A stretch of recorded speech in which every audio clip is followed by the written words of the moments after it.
Do you have "Don't be evil" in Cash App's No. code of No, conduct? no, Maybe no, we should no. maybe we should take it. It's No. open. It's free No, now. one of our like equivalent operating principles within Cash and Square is how do we understand someone's struggle? Like, how do we understand, like, how do we have the empathy for like what they're struggling with? And like, when it comes to finance, they're struggling with a lot. Yeah. Typically they're struggling with a ton.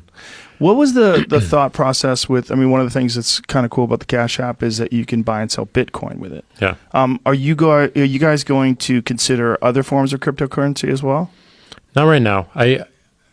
So back to the internet, I believe the internet will have a native currency.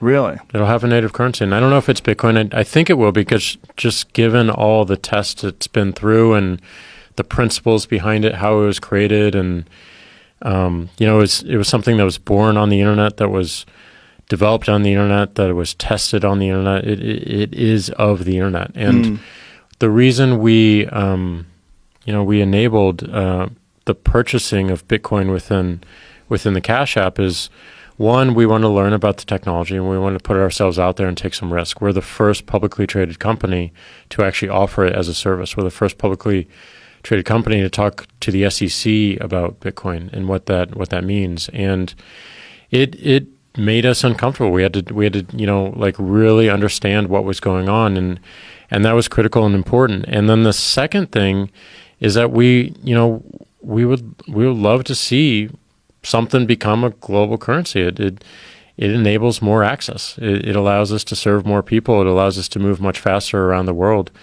And we thought we were going to start with how you can use it transactionally, but we noticed that people were treating it more like an asset, like a virtual gold, and we wanted just to make that easy, just the simplest way to buy and sell Bitcoin. But we also knew that it had to come with a lot of education. It had to come with constraint, because 2 years ago, people did some really unhealthy things about purchasing Bitcoin. They maxed out their credit cards and put all their life savings into Bitcoin. So we developed some very simple restrictions and constraints, like you can't buy Bitcoin on the Cash App with a credit card.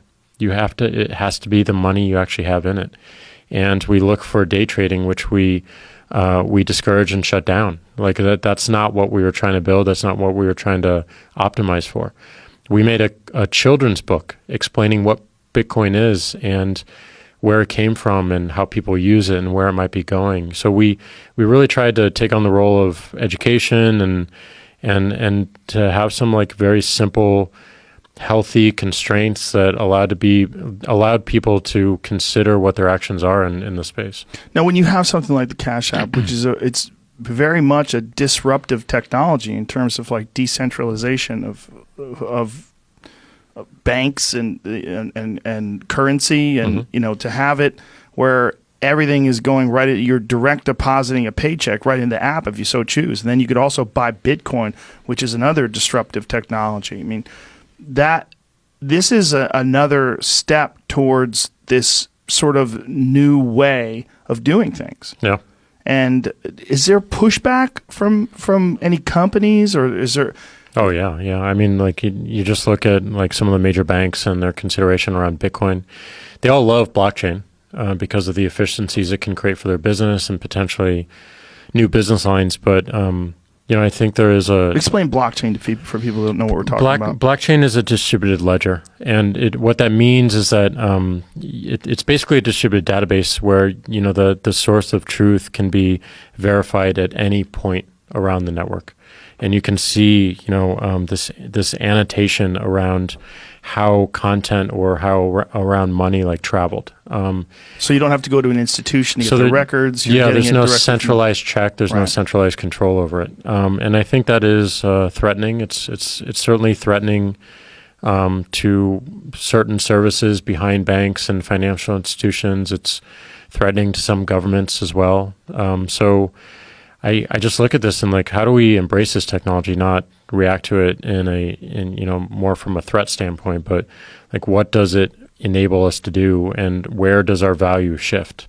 And that's what we should be talking about right now, is like how our value shifts. And there's always really strong answers to that question. But if you're not willing to ask the question in the first place, you will become irrelevant, because technology will just continue to march on and make you irrelevant. And it's the people that like are growing up with this technology, or born with the technology, only knowing that technology, or are asking the tough questions of themselves that they're going to be super disruptive to their business. And they're thinking about it right now, and they're taking actions. And we're doing that at Square, and we're doing that at Twitter. And like that to me represents longevity. That represents our ability to thrive. And we got to push ourselves. We got to make ourselves uncomfortable, and we got to disrupt what we held sacred and what we think is success today. Because otherwise, it's not going to be bigger than what we have today.